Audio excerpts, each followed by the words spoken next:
Olá, amigos da internet. Boas-vindas ao UX Writing Cast, o seu podcast sobre o UX Writing e outras cositas más. Mas antes de começar esse papo, deixa eu me apresentar. Aqui é a Ale Periardi, sou Content Design UX Writer, mentora, podcaster e produtora de conteúdo. Eu sou uma mulher branca, tenho cabelo castanho curto, uso óculos e hoje, diferente, gente, estou usando uma blusa que eu não consigo definir muito bem a cor. Acho que é um marrom, um verde, uma cor burro quando foge, como dizem aqui em Minas Gerais.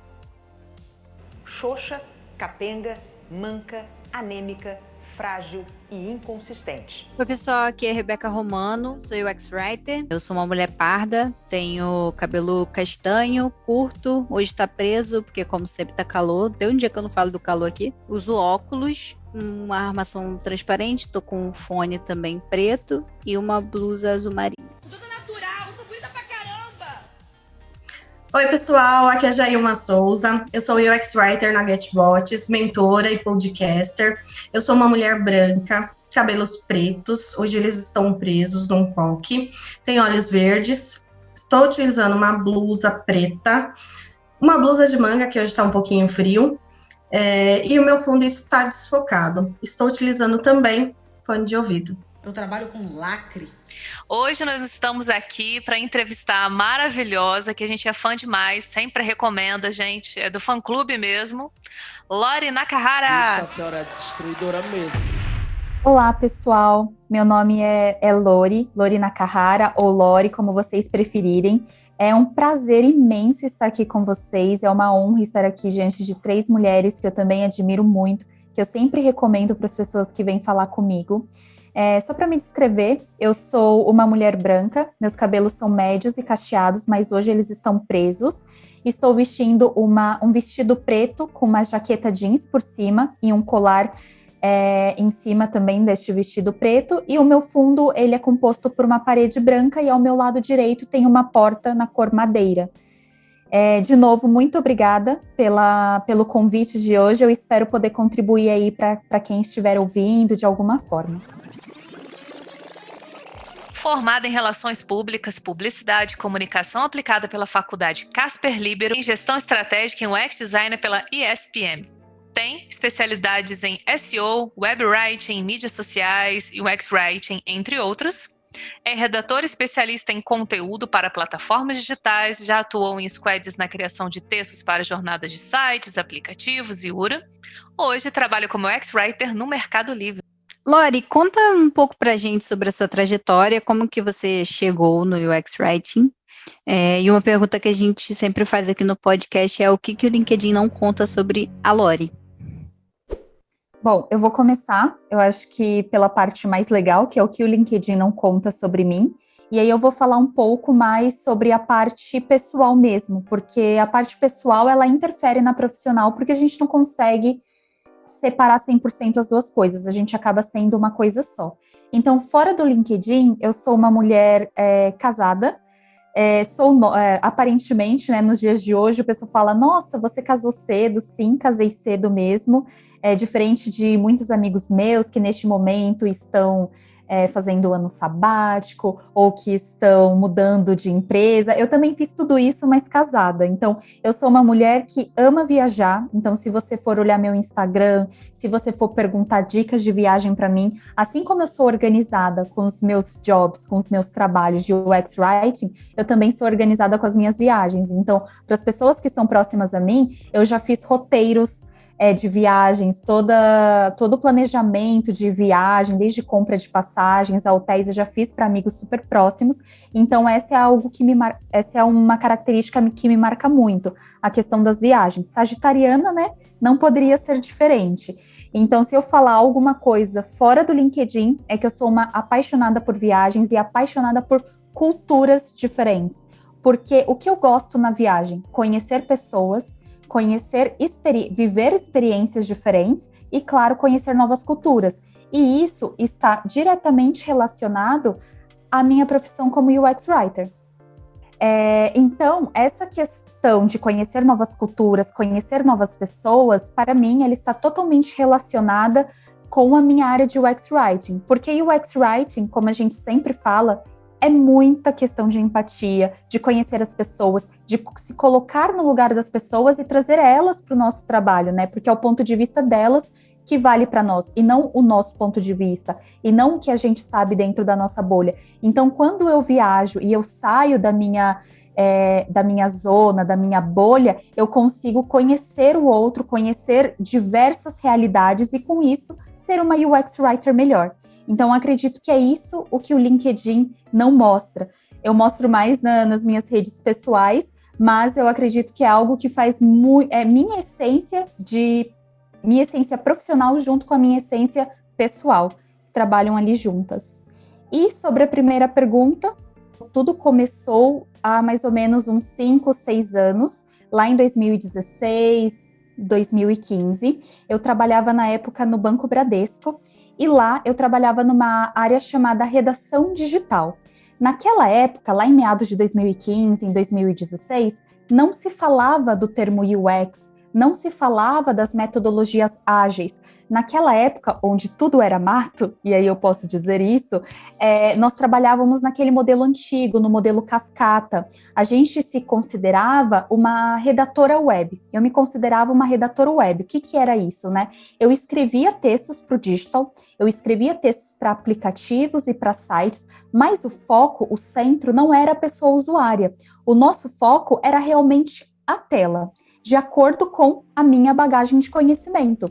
E o modelo de trabalho era daquele: o gestor ou a gestora trazia a necessidade, enviava para o arquiteto da informação. O arquiteto ou arquiteta desenhava mais ou menos o sitemap, enviava para a pessoa que ia desenhar, e depois do desenho enviava para a pessoa que ia escrever. Então era mais ou menos isso. Depois de 1 ou 2 anos, começou a surgir o termo UX no mercado de trabalho e a nova metodologia ágil que muitas empresas trabalham hoje. E o banco começou a aderir esses dois mindsets, vamos dizer assim, essas duas mentalidades de trabalho. E foi aí que a nossa equipe começou a se atualizar referente a esse novo conceito, né? Nós começamos a fazer cursos, nós começamos a estudar, nós começamos a ler livros sobre UX Writing. Inclusive, um dos primeiros cursos que nós fizemos juntos como equipe foi do Bruno Rodrigues. Então, a empresa contratou o Bruno Rodrigues para dar uma aula, como se fosse uma classe corporativa, né, um curso corporativo, e foi o nosso primeiro contato oficial com essa disciplina tão nova e que inspirava tanto a gente. Isso é talento, isso é vocação. E a partir daí, nós mudamos o nosso modelo de trabalho.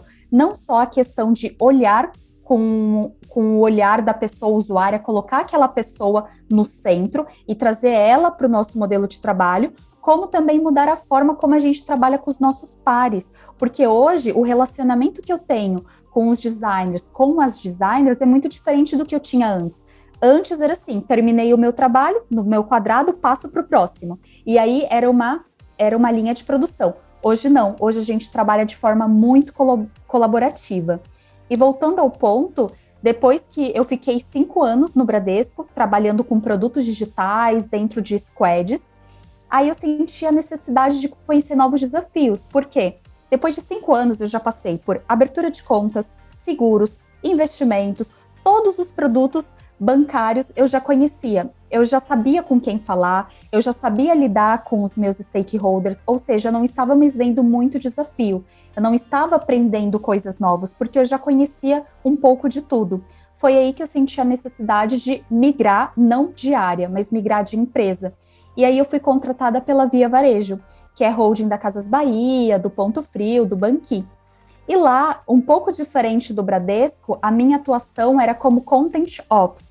Então eu fui contratada justamente para disseminar as boas práticas de UX Writing para as outras squads. Por quê?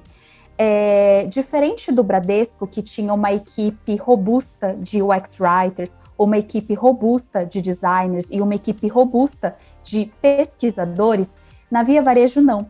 Esse núcleo de UX Writing ainda era muito novo, muito embrionário. Só tinha eu e mais 2 UX Writers para mais de 50 designers.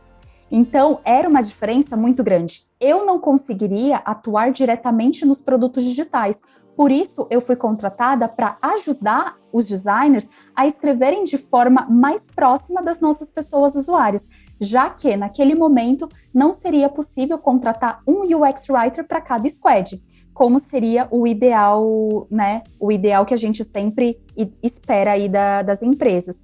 Então, foi um desafio muito grande e, ao mesmo tempo, muito gostoso de se fazer, porque eu não trabalhava ali com a pressão do dia a dia de entregar projetos, de prazos e essas questões que quem trabalha diretamente o squad sabe, mas ao mesmo tempo eu tinha o desafio de como eu vou ensinar, como que eu vou disseminar as boas práticas de UX Writing para quem estudou desenho, para quem já sabia que não queria escrever. A pessoa que está ali como designer, ela falou assim, eu gosto de desenhar, então eu vou para desenho, eu não sou redatora. Como que eu dissemino de forma pacífica, para que não crie aquele conflito, né, entre uma área e outra, como que eu dissemino da melhor forma essas boas práticas? E foi aí que eu comecei a conversar com cada líder, a conversar com cada designer.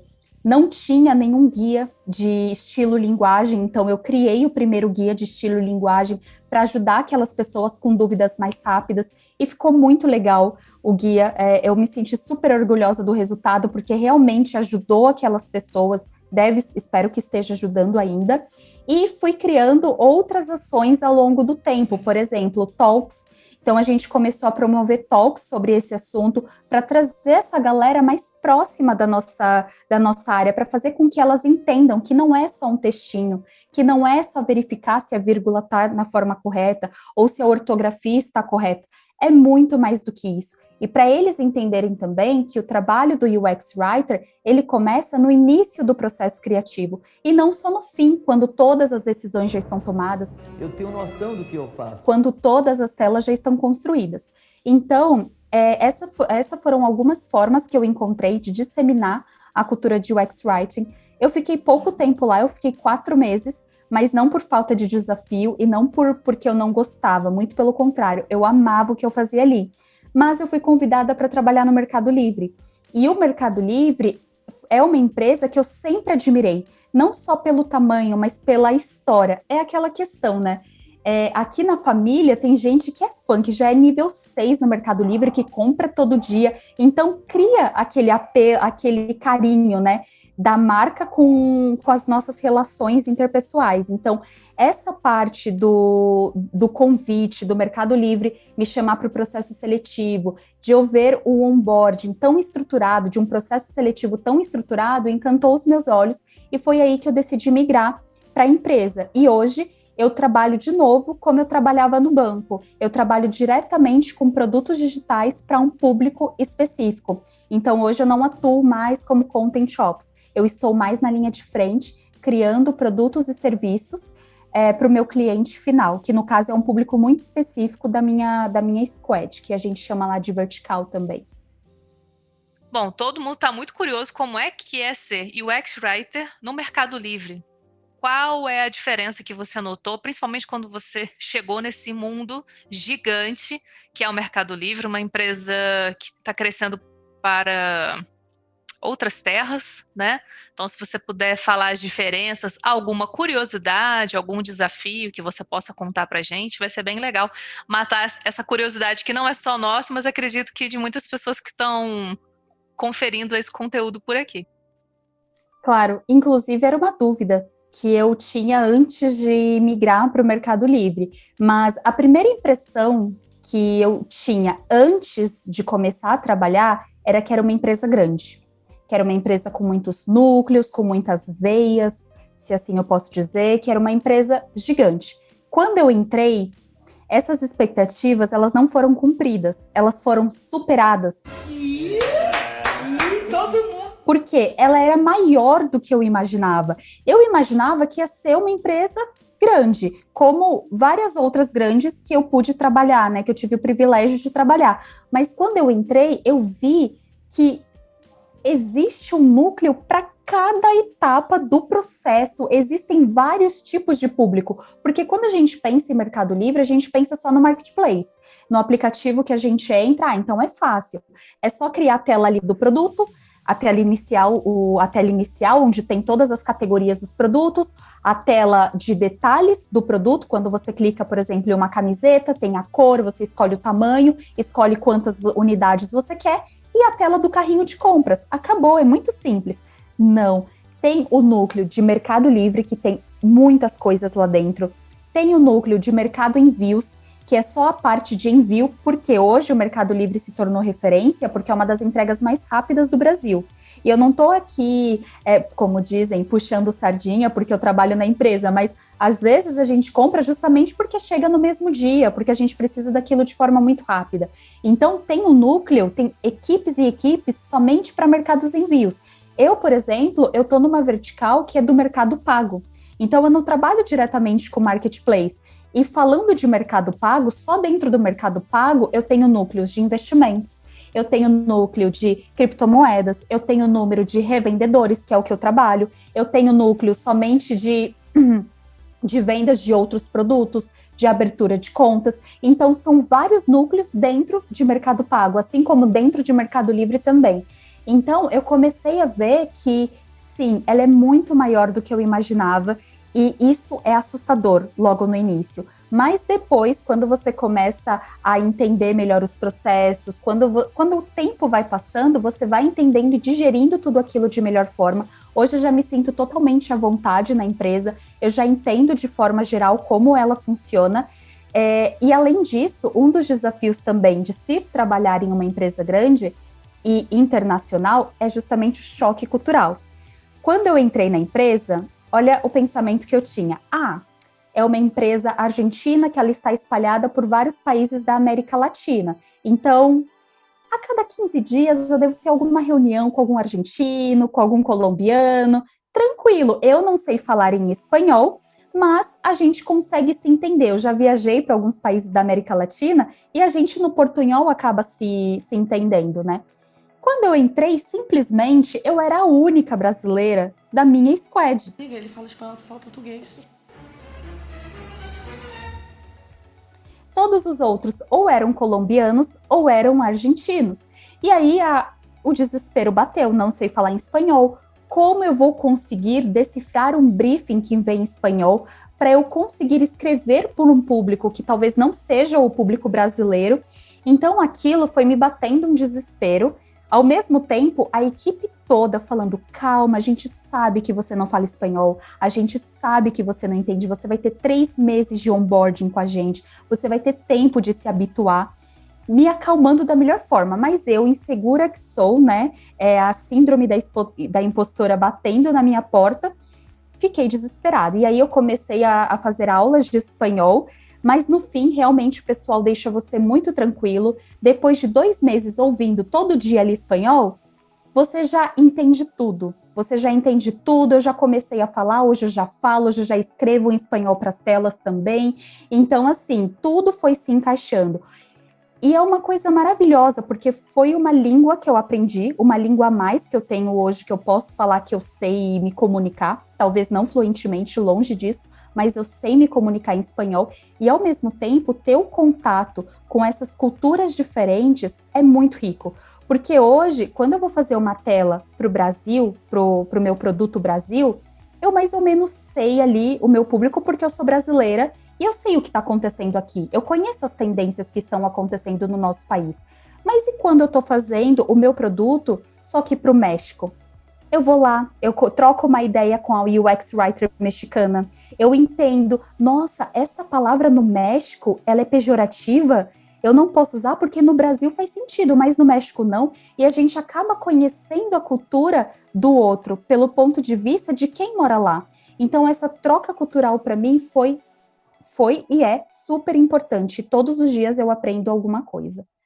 Queria saber, de curiosidade, qual o tamanho da equipe lá de writer, assim, você tem noção? Para você ter uma ideia, como as coisas lá são mais ou menos equilibradas, na minha squad a gente tem 2 designers, mas já está sendo contratado 1. São 3 designers para 3 UX writers. Eita glória! Geralmente é 6 para 1, né?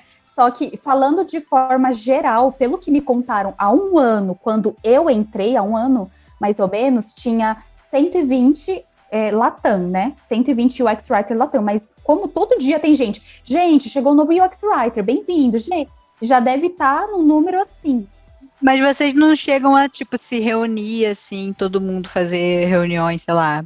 A gente tem um grupo, a gente trabalha com Slack, a gente tem um grupo no Slack que são todos os CMs Brasil, nível Brasil. Então, todos os CMs, seja Mercado Envios pago ou livre, eles estão lá. E uma vez por semana, a gente tem uma reunião fixa que quem tem disponibilidade entra para trocar ideia, para trazer alguma novidade. E, além disso, na minha vertical, ela inclui, como se fosse avenidas, ela inclui várias squads.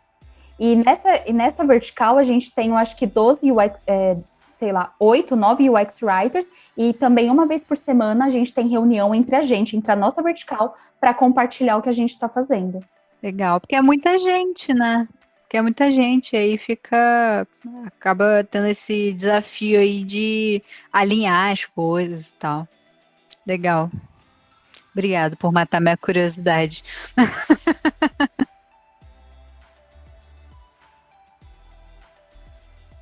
Lori, muito bacana ouvir você falando dessa experiência, dessa troca, né, com outras pessoas, outras culturas. É muito bacana isso, né? Acho que para nós, para nossa profissão, né, de UX Writer, ajuda muito. A minha pergunta agora é sobre um artigo que você escreveu sobre 8 maneiras de testar os seus textos, né?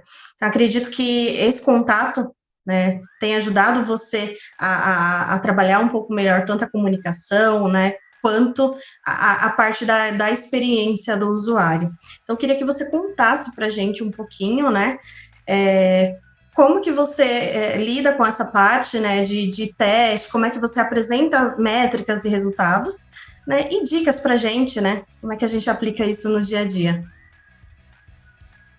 Essa é uma excelente pergunta, porque, inclusive, este artigo, ele nasceu de uma necessidade minha.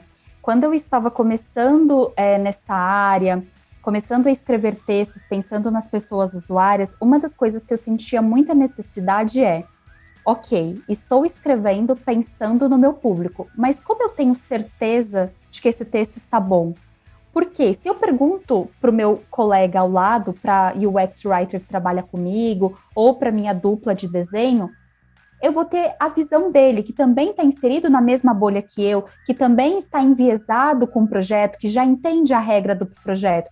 Vai me ajudar a ter um segundo olhar? Sim, mas eu precisava mais do que isso. Como eu posso testar os meus textos com alguma metodologia mais assertiva, pensando mesmo em UX?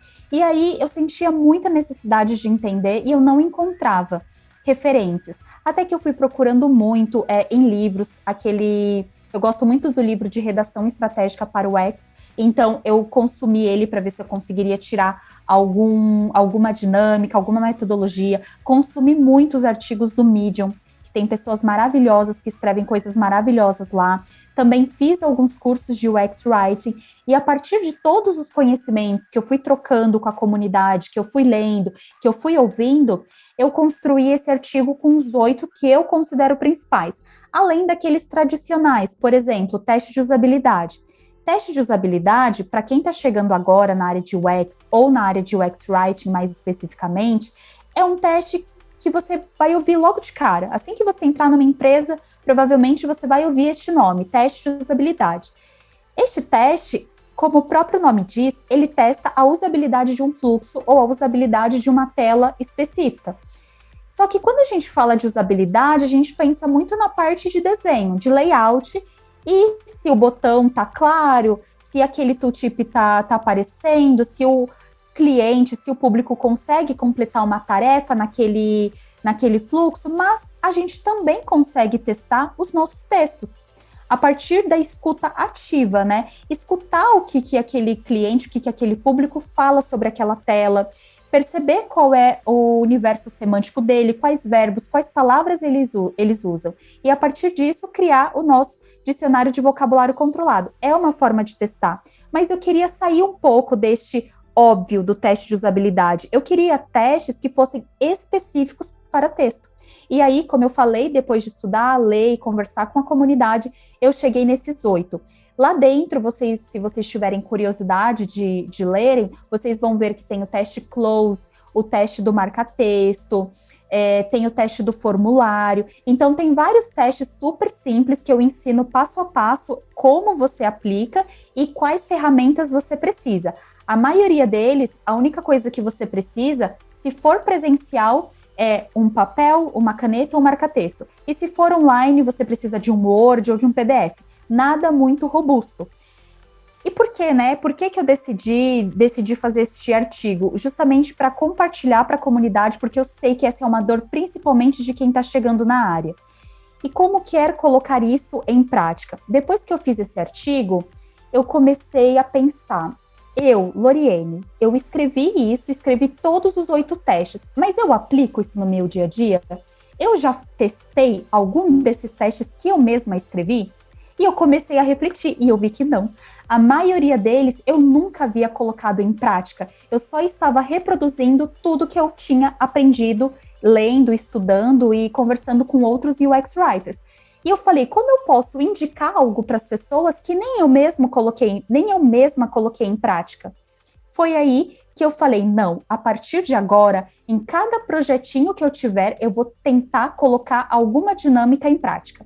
Foi aí que tudo começou. E lá vamos nós! Eu tive um projeto muito grande, dentro ainda do Mercado Livre, e esse projeto, ele era um fluxo de telas complexos, com muitos casos de uso, e eu não teria tempo de fazer nenhum teste de conteúdo sobre o fluxo, porque o fluxo já estava pronto, já estava validado, a gente estava correndo para entregá-lo, mas a gente tinha feito uma FAQ, uma pergunta frequente sobre aquele produto que a gente estava desenvolvendo. E essa FAQ, eu teria um tempo maior de entrega. O que eu pensei? Por mais que a FAQ seja a parte mais simples de todo o fluxo que eu construí, eu vou começar testando a FAQ. Porque se eu não começo de nenhum lugar, eu nunca vou começar. Se eu sempre for esperar o momento correto, quando eu tiver todo o tempo do mundo, quando eu tiver o produto perfeito, eu nunca vou começar a praticar as boas práticas e a colocar os processos de UX no meu dia a dia. Então, eu peguei a FAQ que eu tinha e eu apliquei o teste do marca-texto. Então, eu não sei se vocês usam Figma, mas o Figma tem um recurso, um aplicativo que se chama FigJam. E lá você consegue fazer várias dinâmicas. Eu peguei o FigJam, fiz 5, que eu entrevistei 5 pessoas, fiz 5 dashboards. Em cada dashboard, eu coloquei a pergunta frequente que eu havia escrito, que era uma pergunta muito extensa, muito complexa, que explicava todas as regras do produto que eu ia lançar. E convidei 5 pessoas. Por quê, né? De acordo com o pai aí de UX, ele diz que se com 5 pessoas a gente já consegue detectar 80% dos erros de uma tela, de um fluxo, enfim. Então, eu considerei isso como parâmetro para ter um norte. Chamei 5 pessoas. Não tinha como chamar público final, o cliente final. Ah, Lori, não tenho como chamar o público final, então não vou fazer teste? Para que eu vou fazer teste? Não. Façam mesmo assim, porque é assim que se começa. Nós, como UX Writers, nós não podemos depender somente da equipe de research ou quando o gestor tiver dinheiro e tempo para chamar o cliente final para vir conversar. A gente precisa colocar em prática isso antes, porque se a gente for esperar o mundo perfeito, a gente só vai escrever texto atrás de texto, atrás de texto, atrás de texto, igual linha de produção. Então eu falei, beleza, eu não tenho como contratar, eu não tenho como convidar o meu cliente para falar comigo. O que eu posso fazer diante do meu cenário, com as condições que eu tenho? Aí eu avaliei, com as condições que eu tenho, eu posso chamar pessoas do próprio Mercado Livre para vir fazer o teste comigo. Vou chamar gente da minha equipe? Não, porque essas pessoas já vão estar enviesadas. Eu vou chamar UX Writers de outra equipe? Não, porque eu não quero a visão de um UX Writer. Porque se eu chamar um UX Writer, eles vão ficar muito focados. Aqui não tem ponto final. Ou, você tem certeza que é essa palavra caixa alta que a gente está escrevendo? Você tem certeza que é assim? E aí, eu não queria esse tipo de visão. Eu queria uma visão de entendimento sobre o meu conteúdo. Então, eu chamei designers, tentei chamar pessoas de desenvolvimento, pessoas de produto, pessoas de negócio, para fazer parte desse meu teste, e pessoas que não fossem redatoras. convidei 5 nesse caso era para o México. Então, convidei 5 pessoas do México para fazerem parte, uma a uma. E aí eu fiz as entrevistas com marca-texto, gravei todas, depois eu fiz no Excel mesmo, todos os insights que eu tive a partir de cada entrevista, todas as mudanças. E depois que eu olhei aquilo, eu fiz um deparo, eu falei, como teve diferença do antes para o depois, com uma conversa simples. Eu até fiz uma média de duração, se eu não estou enganada, o projeto inteiro, desde a criação do dashboard do FigJam, até passar por todas as entrevistas, mapear todos os insights e fazer os ajustes, eu levei cerca de, no máximo, 6 horas para fazer tudo isso. Então, assim, se você tem um tempo um pouco maior, se você consegue encaixar, faça. Porque, Lori, valeu a pena essas 6 horas para os ajustes que você conseguiu fazer? Sim. E mesmo se os ajustes tivessem sido poucos, se tivessem sido 3 ajustes, teria valido a pena. Porque eu vi com os meus próprios olhos, né, com a minha própria, né, com o meu próprio tempo, eu vi que sim, é possível fazer testes sem depender de outras equipes. É possível colocar esses processos, essas dinâmicas de UX no nosso dia a dia por nós mesmos. Então, assim, nós somos UX Writers e escrevemos só textos? Não. A gente tem muita parte estratégica, a gente planeja dinâmica, a gente executa dinâmica, a gente faz o mapeamento, o filtro dos insights, a gente participa de teste, a gente participa dos roteiros. Então, a gente é muito estrategista nessa parte. E foi aí que eu comecei a colocar em prática, e agora o meu objetivo é que em cada projetinho eu tente colocar algum teste que está ali dentro do meu artigo no meu dia a dia, para que cada vez mais eu já tenha templates prontos e cada vez mais seja rápido. Por quê? Uma vez que eu, UX Writer do Mercado Pago, já fiz o teste de marca-texto, quem for fazer, né, o próximo UX Writer que for fazer, já tem tudo pronto. É só apagar todos os meus insights, todos os meus textos, colocar o texto dele e aplicar. Então, o formato do Excel com todos os insights já está pronto. O formato do dashboard, de onde você coloca o texto, de onde você coloca o marca-texto, já está pronto. Já tem tudo pronto. Então, você acaba facilitando a vida das próximas pessoas que vão vir também, que vão vir aplicar esse mesmo teste, que querem aplicar esse mesmo teste. Você acaba fazendo também um trabalho de Content Ops, que é disseminando as boas práticas para os outros UX Writers também fazerem isso no dia a dia deles, né? Foi uma forma que eu encontrei de tentar me forçar a colocar esses testes no meu dia a dia. Porque se a gente espera o cenário ideal, esse cenário nunca chega. De acordo com as minhas experiências, né? Agora, eu não sei se nas outras empresas as coisas funcionam de forma mais rápida. Mas, geralmente, a gente tem um prazo de entrega muito curto, nunca tem dinheiro para chamar os clientes finais, ou nunca tem pessoas para executar. Então, o jeito é a gente dar o jeitinho. Lori, você falou pra gente um pouco da sua atuação como Ops, da sua atuação como Writer, e na nossa audiência a gente tem muita gente que tá nesse momento que você falou, né? Tá chegando agora, tá começando, então se você puder falar um pouco mais, assim, sobre as diferenças de atuação entre essas duas posições e quais são os entregáveis, assim, de cada uma delas.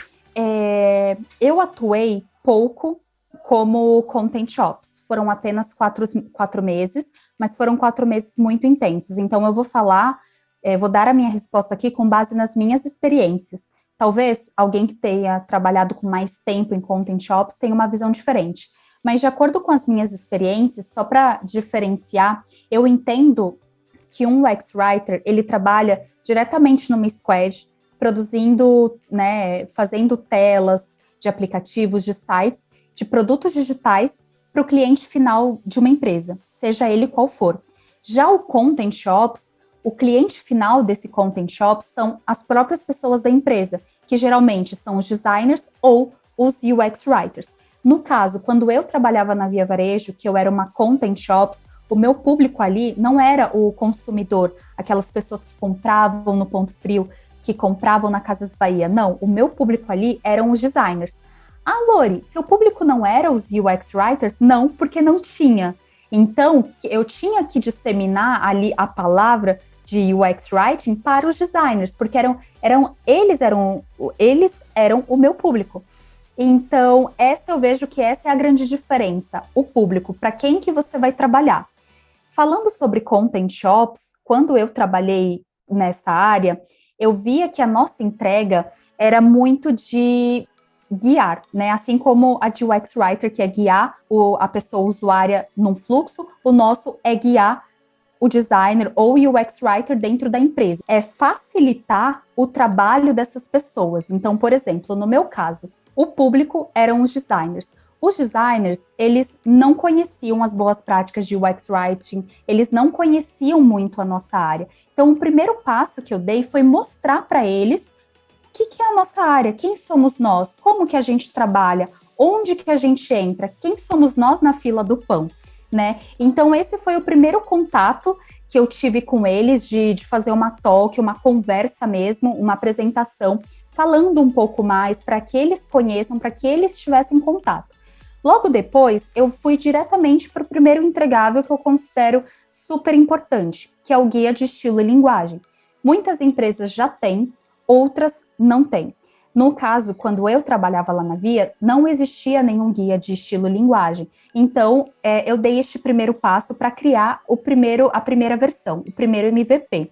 O que eu fiz, né? Eu entrei nos sites das empresas que fazem parte da Via Varejo e eu comecei a ver o que era mais latente do nosso ponto de vista de texto. Questão de consistência, questão de gramática, de errinhos mesmo, de padrão. Então, eu via que, às vezes, crase no lugar errado, formato de hora diferente em cada site. Eu comecei a ver essas questões que mais ressaltavam aos olhos mesmo, que estavam muito repetitivas dentro de um mesmo site, muito repetitivas dentro do mesmo aplicativo, e comecei a mapear tudo.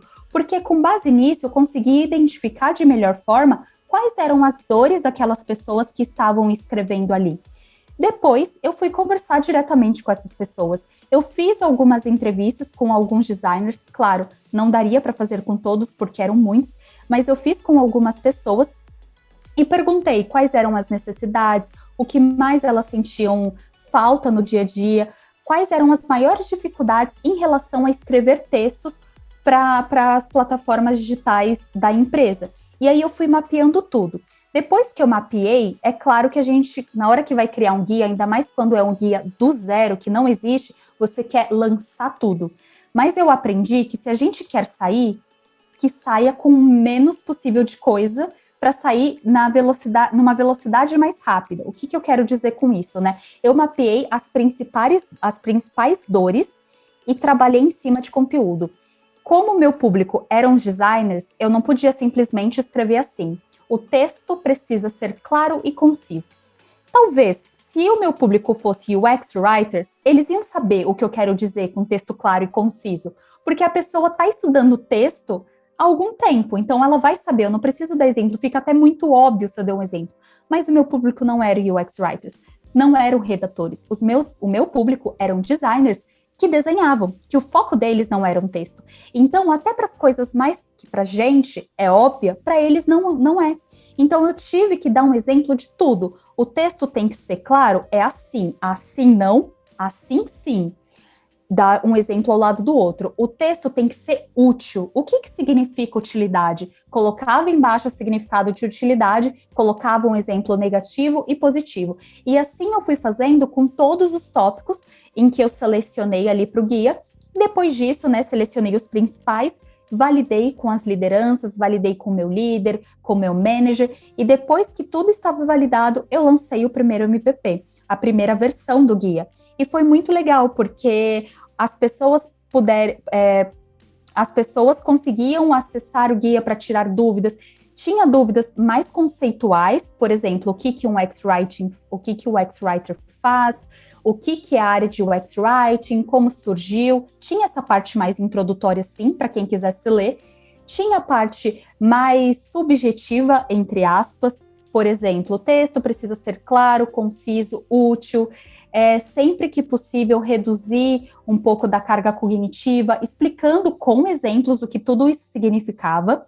E tinha a parte mais mão na massa, que é qual é o formato de data, qual é o formato de hora, qual é o formato de duração, aqui vai, quando que a gente usa ponto, quando que a gente usa exclamação, tudo isso também tinha, tanto a parte mais subjetiva quanto a parte mais objetiva. E a gente lançou, e foi muito legal, porque eu sempre falo também para as pessoas que vêm conversar comigo, Lori, você simplesmente lançou e compartilhou o guia? Por exemplo, a gente se usa o Teams ou se usa o Slack. Galera, aqui tá o guia, toma o link. Não. A gente precisa dar um peso para isso, porque além do trabalho, de todo o trabalho que a gente teve, se a gente simplesmente compartilha com o link, as pessoas já não vão acessar, não vão dar a devida importância. Eu usei uma weekly, a gente sempre tinha uma vez por semana uma reunião que envolvia todos os designers, toda a equipe de produto numa mesma reunião, para discutir assuntos aleatórios de UX. Eu peguei uma dessas reuniões, separei um espaço para mim e divulguei o guia lá. Antes de só mostrar, gente, esse aqui é o guia, você aperta aqui e abre o conteúdo. Antes de chegar nessa parte mais intuitiva, eu realmente falei como eu fiz. Eu entrei nos sites, eu verifiquei as maiores dores de vocês, depois eu conversei, por que esse guia é importante? Olhem aqui no site, em cada lugar tem um padrão diferente, não tem consistência, e isso não gera uma credibilidade, pelo contrário, isso pode gerar desconfiança, enfim. Eu fui justificando a criação do guia para que as pessoas tivessem um olhar diferente, para que elas vissem relevância naquilo. Bom, passado o guia, depois que eu entreguei o guia, eu senti a necessidade de fazer um guia mais direcionado para testes, porque essas pessoas começaram a me perguntar, né? E como que você faz essa questão dos testes? Foi antes do artigo, surgiu esse mini guia de testes, que aí eu escrevi o passo a passo de cada teste que as pessoas poderiam fazer, porque como eram designers escrevendo, eles não sabiam realmente se o texto deles estava bom ou não, eles precisavam testar de alguma maneira. Então, uma forma que eu encontrei foi dar algumas dicas em formato de guia de como elas poderiam testar aquele texto, seja por meio de testes mais estruturados, como aqueles que eu comentei aqui com vocês, ou por meio de chame alguém, leia em voz alta, se você não consegue falar com ninguém, deixa o texto descansar, no outro dia leia de novo para ver se não passou algum erro, alguma questão. Então, várias dicas eu coloquei ali. E por fim, para ajudar eles também, que foi um período curto que eu fiquei lá na Via, eu também dava assistência. Então, eu separava 30% do meu tempo, parece estranho falar 30%, mas eu conseguia administrar com essa questão da porcentagem. Então, 30% do meu tempo semanal eu administrava para assistências. E o que seria isso, né? As pessoas agendavam, Lori, eu estou muito travada nesta tela, você pode me ajudar a destravar com esse texto? Aí eu falava, claro, me explica. O que eu fazia? A pessoa me explicava, eu escrevia aqui, né? Eu mesma pegava um tempo, meio período, escrevia o texto, o melhor texto, de acordo com aquele contexto que a pessoa me falou, e eu podia simplesmente apertar o Enter e enviar, e o meu trabalho acabou ali. Mas como Content Ops, o nosso dever é disseminar, né, a cultura, é promover, é passar a palavra para frente. Eu não podia simplesmente dar um Enter e terminar o trabalho ali, senão o meu trabalho se resumiria a apagar incêndio. E o que eu queria? Muito pelo contrário, eu queria que aquelas pessoas andassem sozinhas, que elas conseguissem se desenvolver os textos sozinhas, sem a necessidade de eu estar presente em todo momento. Até porque a ideia não era a curto e médio prazo, contratar mais UX Writers. Então, eu sempre, independente se era uma frase ou uma tela, eu reservava 30 minutinhos do tempo da pessoa e falava, pessoa, aqui eu comecei dessa forma por causa da voz ativa. E por que voz ativa? Por causa disso, disso, disso. Aqui você usou esta palavra, mas eu substituí por essa. Por quê? Se você olhar ali no Google Trends, você vai ver que essa palavra ela é muito mais buscada, muito mais usada. Então, cada detalhe que eu fazia na frase, eu explicava para que a pessoa começasse a entender e não somente a repassar texto para que eu fizesse. Basicamente, esse era o meu trabalho como Content Ops. E voltando à resposta da pergunta, eu acredito que a maior diferença entre o UX Writer e o Content Ops é o público, né? Porque nos dois, a sua intenção é melhorar a experiência daquele público final. Só que em um, eu estou falando de produtos digitais para o meu cliente ali, consumidor final, que seja, e para outro, eu estou falando da gente melhorar o ambiente de trabalho, seja do UX Writer ou do design. Se não for para criar um guia, beleza. Outra situação que pode acontecer. Na nossa empresa, todo mundo usa Figma. Os designers, todo mundo tem Figma. Mas os conteudistas, as pessoas que escrevem, os redatores UX, não têm acesso a Figma. Como que você vai conseguir? Esse é um desafio para Content Shops, na minha visão. Como que o Content Shops vai conseguir tirar esse obstáculo? E que obstáculo eu falo? Se os UX Writers não conseguem trabalhar no Figma, como vai ser a entrega final daquele redator? Vai ser no Word? A gente vai tentar ir atrás de conseguir permissão de edição para o Figma? Como eu melhoro a vida daquele UX Writer dentro do processo de trabalho de UX? É sempre coisas para melhorar a vida daquelas pessoas. Eu não consegui, a gente correu atrás, mas não conseguiu a licença de edição do Figma. Então, vamos montar um template de entrega para que todos os UX Writers já tenham o template pronto e só digite o texto e fique mais fácil? Vamos. Então, como eu melhoro a vida dessas pessoas? UX Writers ou designers. E do outro lado, quando você é UX Writer de squad, como eu melhoro a vida do meu cliente final? Acho que é mais a mudança de percepção de público mesmo. Mas no fim a gente vai estar atendendo necessidades. Entregou tudo e muito mais, né? Ai, gente, a gente está mais apaixonado ainda por você, Lori. Muito obrigada, você deu uma outra aula aqui pra gente, para muitas pessoas que vão ouvir, porque a gente, por favor, pessoal, se vocês estiverem ouvindo agora ou consumindo esse conteúdo de uma outra forma, compartilhem esse conteúdo, porque não é todo dia que a gente recebe uma aula dessas, né? Por falar em aula, a gente sempre recomenda aquele curso que você faz de 3 dias, né? Então eu gostaria de saber se você tem planos aí de dominação mundial, de fazer um curso maior, tá? Porque o povo pede, o povo clama. Precisamos mais de Lori. Não queremos só 3 dias, queremos 3 anos, tipo assim. Tá bom? Se puder contar pra gente, porque eu sei que a sua vida deve ser bem corrida, né? Você deve ser bem demandada lá no Mercado Livre. Mas, por favor, não esqueça das pessoas que querem aprender mais com você. Ale, vou te dizer que dar aula e ensinar as pessoas, seja por meio de aula, ou por meio do LinkedIn, ou do WhatsApp, é uma coisa que eu gosto muito de fazer. Eu gosto de ensinar, eu gosto de passar os meus conhecimentos, tanto que, dependendo do assunto, se eu tenho um pouco mais de conhecimento sobre aquele assunto, eu começo a falar de uma forma, e eu não paro de falar, porque eu quero passar tudo que eu tenho aqui dentro, que eu acho que pode ajudar aquela pessoa, sabe? Então, é algo que eu gosto muito de fazer. Fiquei super privilegiada quando a EBAC me chamou para dar aquele workshop de 3 dias, e eu amei fazê-lo, tanto que já teve, eu acho que 3 edições, e se me chamarem para mais, com certeza eu vou voltar.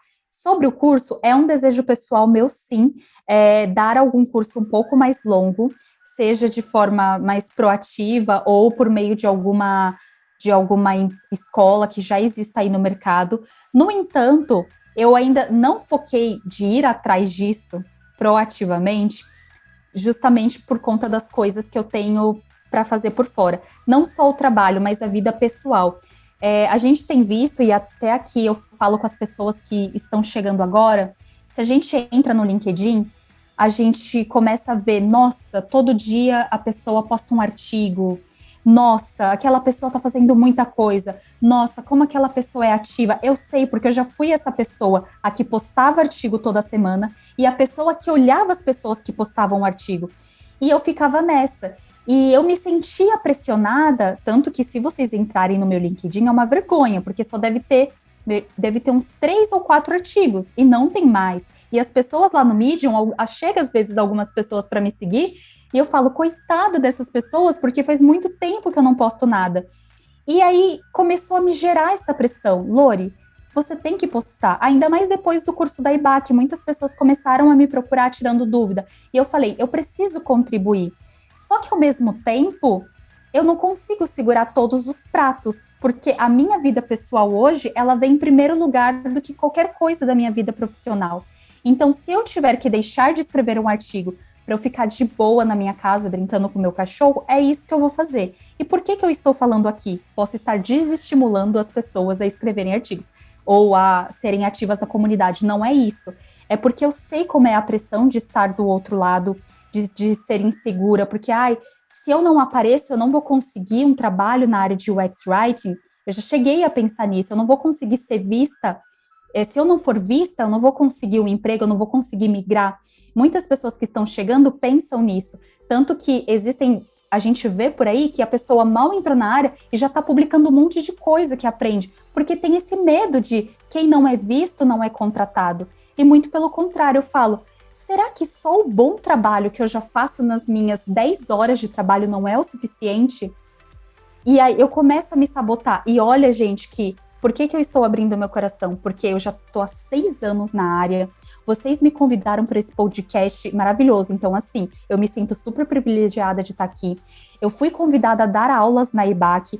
Então, eu posso dizer que eu tenho alguma experiência para compartilhar. E mesmo assim, eu me sinto dessa forma.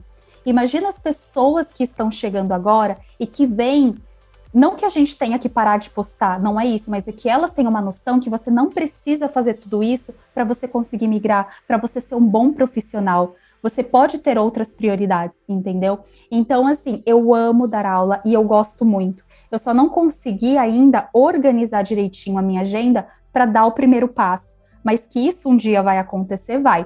Eu só não consigo dar datas. Se a EBAC me chamar para dar aquele workshop, como já está mais montadinho na minha cabeça, eu vou continuar dando. Um curso próprio é algo que sim, está no meu planejamento, mas ainda não tem data de lançamento, porque eu priorizo outras coisas antes dessa, sabe? Meu desejo era, assim, se eu pudesse só dar aulas, só viver, assim, ajudando as pessoas, talvez eu iria, mas no momento eu não consigo. Gosto muito de trabalhar no Mercado Livre, gosto muito de ser UX Writer para uma empresa, e eu também amo dar aulas, mas hoje o meu emprego é ser UX Writer em uma empresa. Então, dar aula, ele vai ficar ali como uma segunda ou terceira prioridade, mas um dia ele sai do papel. E enquanto ele não sai, estou super aberta, como muita gente aqui, se já me conhece, já vai saber, porque no LinkedIn vem um monte de gente me mandar mensagem. Eu demoro, mas eu respondo todas, mando áudio. Eu sou daquelas que manda áudio, gente, mas eu fico mandando áudio de 3 minutos explicando para a pessoa, mando link. Se me chama no WhatsApp, eu mando áudio também. Fiz uma amiga pelo LinkedIn, que agora a gente é amiga pessoal, e a gente fica trocando figurinha de UX Writing. Então, assim, eu sou essa pessoa disponível e aberta. Essa questão do curso, infelizmente, é algo que não tem data de lançamento, mas está no meu planejamento, sim. Não sei se foi um balde de água fria, tudo que eu disse aqui, mas eu acho que eu precisava dizer, porque se pra gente que já tem experiência, a gente já está num lugar confortável, dentro da área de UX Writing, grandes empresas, com cargo, a gente já é UX Writer, a gente já se sabota, já tem síndrome da impostora, já se sente pressionado.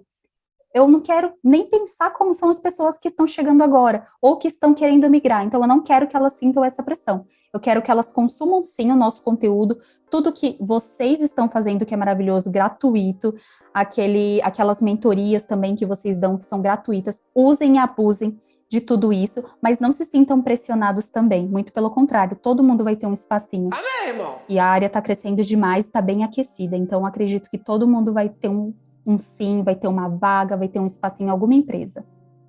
Lori, maravilhosa.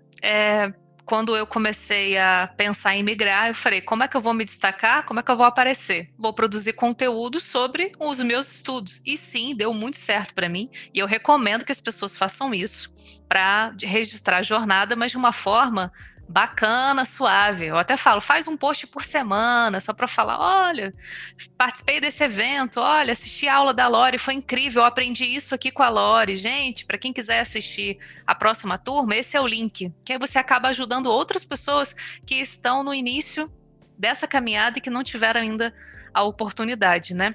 E para a gente saber quando, enfim, teremos uma aula nova, algum conteúdo de Lori, como é que a gente te acha na internet? Dicas de viagem também, se você trabalha com pacotes turísticos aí, tá bom? Se quiser fazer o seu jabá, a hora é essa.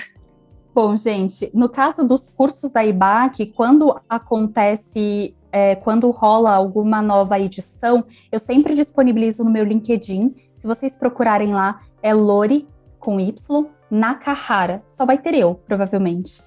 De Loriene só existe eu. Mentira, que eu conheci uma pessoa no LinkedIn, e aqui é um dado off. Eu conheci uma pessoa no LinkedIn que se chamava Loriene também. Eu adicionei só porque ela tinha o mesmo nome que eu. E ela me adicionou e falou, eu não acredito que você tem o mesmo nome que eu. Então, assim, como no workshop as pessoas me chamam mais de Lori, eu mudei o meu LinkedIn, não é mais Loriene, ficou só Lori Nakahara. Então, as novas edições do curso da IBAC eu vou disponibilizar lá. E se vocês quiserem dicas de viagem, que não está acontecendo muito por causa da pandemia, mas existem dicas passadas, vocês podem encontrar no meu Instagram, que é @juntoseviajados.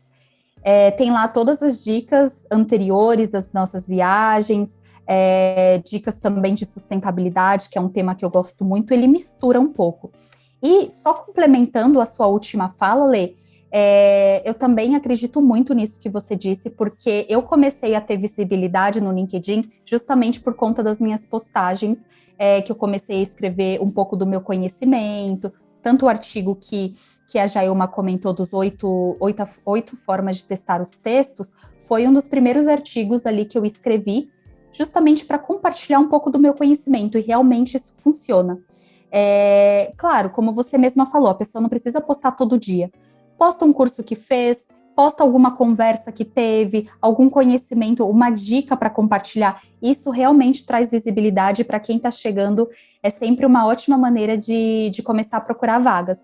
Eu também, quando as pessoas vêm me chamar no LinkedIn, eu também sempre recomendo que elas façam isso, que elas participem dos cursos, que elas, se querem publicar o certificado, que também publiquem. E, claro, eu falo também para seguir pessoas que são referentes na área, que elas conseguem ter muitas dicas por meio dos perfis. E eu sempre indico o perfil de vocês, por exemplo, Bruno Rodrigues, Cris Lunikers, e de vocês, que estão muito ativas na comunidade, sempre estão postando coisas muito legais. Eu, por exemplo, fico toda vez vendo lá as dicas, as postagens, aqueles tipo um Reels que tem no LinkedIn agora, eu não sei qual é o nome daquilo, mas eu acho muito interessante. Então, aí, a dica para a galera que está ouvindo gente, sigam essas mulheres maravilhosas, consumam o conteúdo delas e, se possível, participem ativamente da comunidade, porque essa comunidade é uma das poucas que eu vejo por aí. Ela se ajuda muito de forma gratuita. Eu nunca vi isso em qualquer outra área, nem em UX Design, nem UX Research, nem fora da área de tecnologia.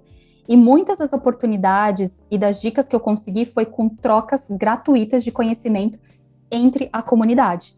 Então, eu sempre falo isso também para o pessoal usar e abusar dessa nossa comunidade que é muito unida. Claro, a gente quer agradecer a você que ouviu até aqui. E se você estiver ouvindo a gente no Spotify ou na sua plataforma de podcast preferida, é só seguir o projeto, e no Spotify você ainda pode avaliar a gente com 5 estrelas. Então, vai fazer bastante diferença para o nosso projeto. Por favor, a gente conta com você para compartilhar esse conteúdo que a gente prepara com tanto carinho. É isso aí. Sigam a gente e o UX Writing Cast em todas as redes sociais. Eu estou no Instagram como tamis.x. No LinkedIn, pode buscar por Tamis Freitas. Aliás, se quiser sugerir algum episódio, convidado, convidada, chega lá também nas redes sociais oficiais e a gente vai anotando tudo e procurando agenda com todo mundo. Bom, gente, nas redes sociais eu sou Rebeca Romano, lá no LinkedIn, no Instagram, para quem quiser me seguir, bater um papo, trocar uma ideia, só me procurar por lá. Para me achar nas redes sociais, pode me procurar como Jailma Souza ou Jailma SZ, tanto no LinkedIn quanto no Instagram. E se você quiser patrocinar algum episódio nosso, manda um e-mail para uxwritingcast@gmail.com ou manda um direct lá no Instagram. Bom, se vocês quiserem, vocês podem me encontrar nas redes sociais, no LinkedIn, no Twitter e no Facebook, Ale Periardi, e no Instagram, Ale Periardi, o X no final. Lembre-se, o UX Writing não é só textinho. Até a próxima!